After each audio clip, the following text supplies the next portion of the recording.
लागता घून कहियो बाजी ना धुन हो हमरा जवानिया के।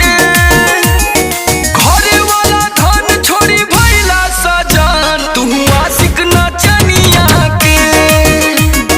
घरे वाला धन छोड़ी भइला सजन तू आशिक नचनिया के।